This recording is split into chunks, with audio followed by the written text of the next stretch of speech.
All right, guys. So I saw a clip recently that was talking about when you should preempt or the importance of preemption um, and what sort of criteria that needs to be met in order to be preemptive.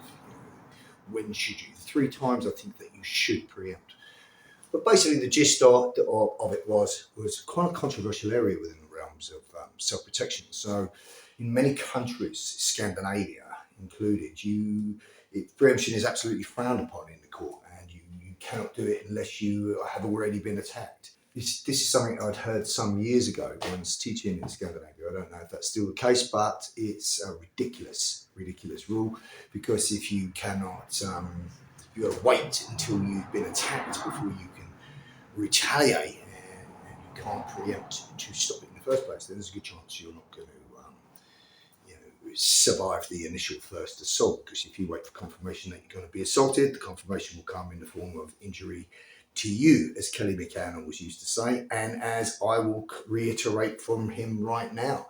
If you wait for confirmation that you are going to be hurt or assaulted in some way, that confirmation can and will come in the form of you being attacked, and that could be your demise. So preemption is very, very important, but a lot of people that watch UC, they just see clips of Blitzkrieg. They just see clips of you saying you've got to preempt, you've got to keep going until there's nothing left to fight about. And yes, you fucking have. That's absolutely right. But that's not what I would suggest, unless out of an act of sheer desperation. There's a whole lot of measures that come into vogue before that would be so. First of all, we work to a UC game plan, and that game plan is based around awareness and observation and understanding of pre-threat cue behaviour. That should allow us to spot any potential threat as it unfolds or before it unfolds upon us, so that we can take the early action of avoidance. Avoid, evade, escape, run. All of these things are suggested. Have the ability to cultivate good communication skills so that you can plausibly de-escalate. The normally good guy having a bad day, you'll talk him down. But recognise immediately if somebody seems to have an agenda, and no matter what you say, you're not de-escalating. In which case, now, if you can't immediately escape because they arrest your movement, then you must be able to mitigate further violence. And the best way to mitigate further violence is via a preemptive strike. So if I was to preemptively strike you, and the first strike was successful, never rely on one shot. I'd always be prepared to immediately follow up. But if one preemptive strike stops a potential situation dead in its tracks and possibly dissuades the 2 individuals that were with this person, that would have certainly stuck the boots in and stamped on my head had he have knocked me down first, then with one strike I prevented further violence. So it's a no-brainer as to whether or not you should preempt. If you want to listen to a ridiculous judicial system that's man-made in its rules, and they tell you that you have to wait to be attacked before you can retaliate, then that is absolute bollocks. You've got the God-given right to your own self-preservation, but nonetheless you must have a criteria as to when you should preempt. So if you could avoid, you should avoid. If you could evade, you should evade. If you can escape, you should escape. If you can run, you should run. If you can talk it down, then you should talk it down.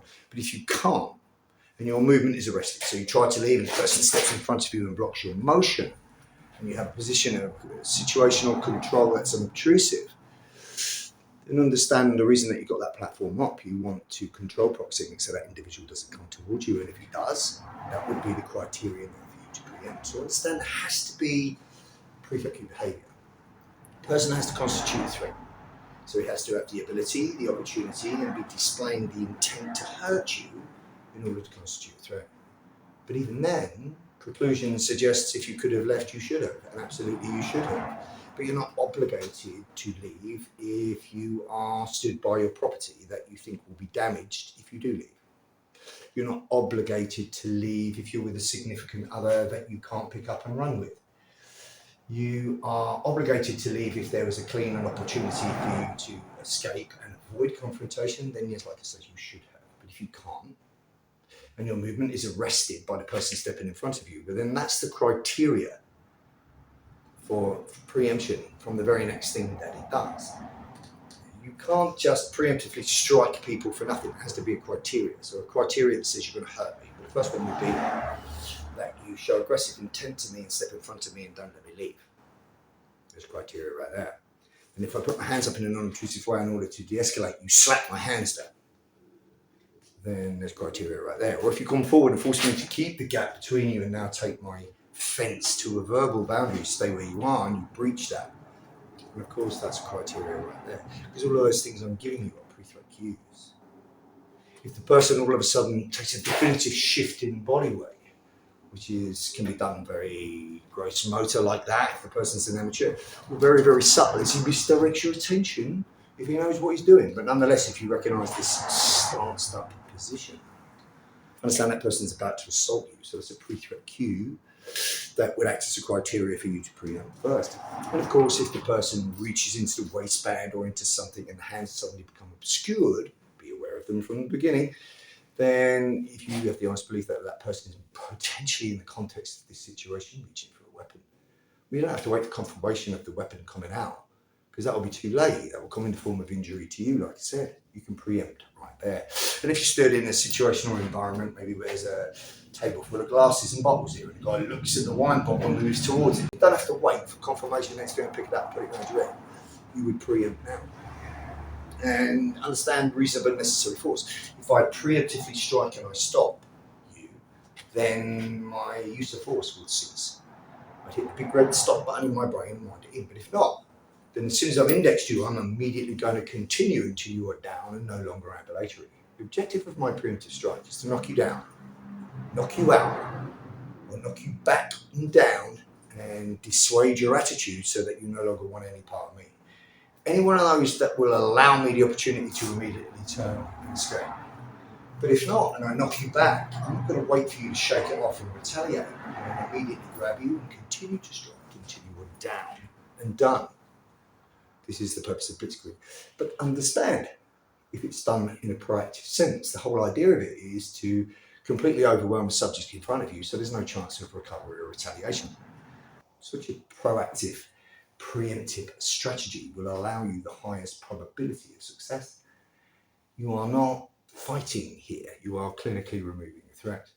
And the criteria for that must be met in terms of there is pre-threat cue behaviour exhibited that clearly gave me the honest belief that my life would be in danger if I didn't act.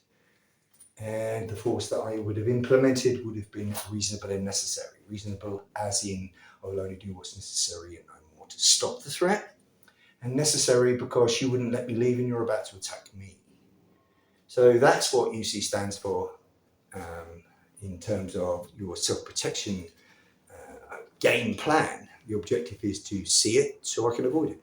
If I can't, I'm going to control space, make distance, de-escalate. But if not, that platform I create is going to be a platform to launch my preemptive strike or my preemptive blitzkrieg. And of course, my plan B, if you jump the gun or I don't get a chance to seize initiative and you take it first, will be to cut, crash, counter. So I'm either offensive or I'm counter-offensive. But what I'm not is fucking defensive. So I'm not going to wait for you to attack me in order to have 100% legitimate confirmation that you were, just for a judicial legal system that is man-made and doesn't favour its people.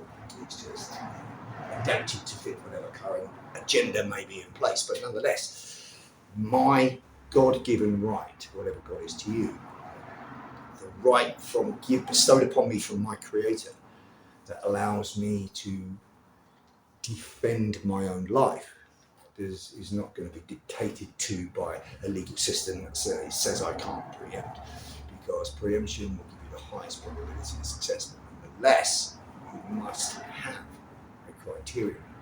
And if you think about it in a logical sense, you're not truly preemptive. In order for me to be truly preemptive, I would have to walk up to a total stranger, bang them out, just in case they were thinking of hitting me. Well, you'd end up in problems very quickly and you'd end up in a straitjacket, because that's not what we're doing here. The only reason that I would be forced into preemption is because on a psychological level, you've already attacked me. You've already decided that you're going to victimize me. You're already imposing your will on me. You've already encroached upon me and arrested my movement So on a psychological level, you fucking started this. I wouldn't have come near you had you not have done that. I just hit you first on a physical level. So you're never truly preemptive.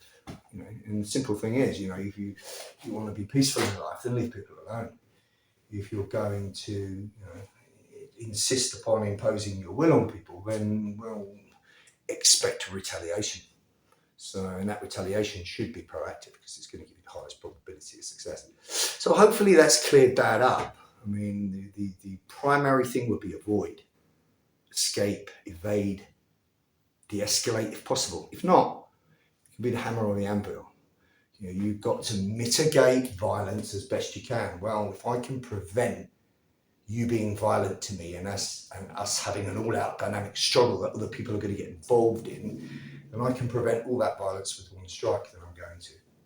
And if that one strike's not enough, then I'm going to keep going until it is, in order to prevent said dynamic progressing any further toward your advantage. So that's what the preemption is about. That's what Blitzkrieg is about. But it's not the only thing we're about. The Blitzkrieg is the last part of your self-protection game plan. It will be implemented out of an active desperation. Other than that, everything else is geared around non-physical use of soft skills. But if not, you have to have a hard skill toolbox that will take care of business.